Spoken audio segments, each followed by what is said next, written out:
An Air India flight remains grounded in Iqaluit this evening after a bomb threat on social media.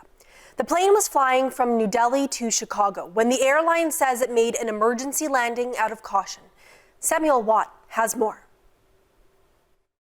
This is the fourth threat Air India says it's received in recent days. Other Indian airlines have also been targeted. The previous ones, though, were all hoaxes. This one, that prompted an emergency landing in Iqaluit at 5:20 this morning, is still under investigation. Nunavut RCMP doesn't have an explosive detective unit, and an Iqaluit airport spokesperson says passengers aren't allowed to leave the international security zone.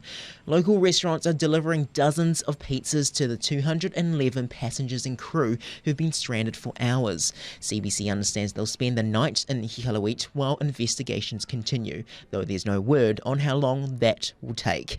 Air India says it's considering legal action against those responsible for the threats. Samuel Watt, CBC News, Iqaluit.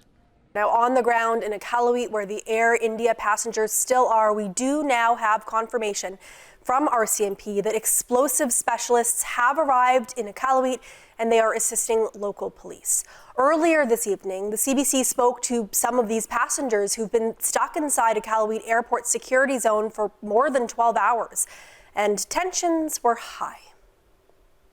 The pilot announced initially that there was a technical difficulty and that they had to land in Canada. Then later on they told us that there was a bomb threat, but it was a Twitter-based threat. Understand, there are like 200 people, like there are elderlies, there are infants, there are people like who are sick. Everyone's stuck here. You'll see plenty of people lying down on the floors. Like people are starting to feel feverish. Their bodies are starting to give in. There are a lot of patients here. We've been stuck here since 5 a.m. in the morning. We're really disappointed by Air India because nothing has been done. There's no communication at all. Zero communication. Huge disappointment, Air India.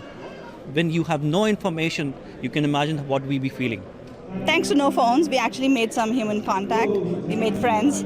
We have a WhatsApp group going. We did make some good connections and had some positivity, just having some fun while we are all in this together, waiting.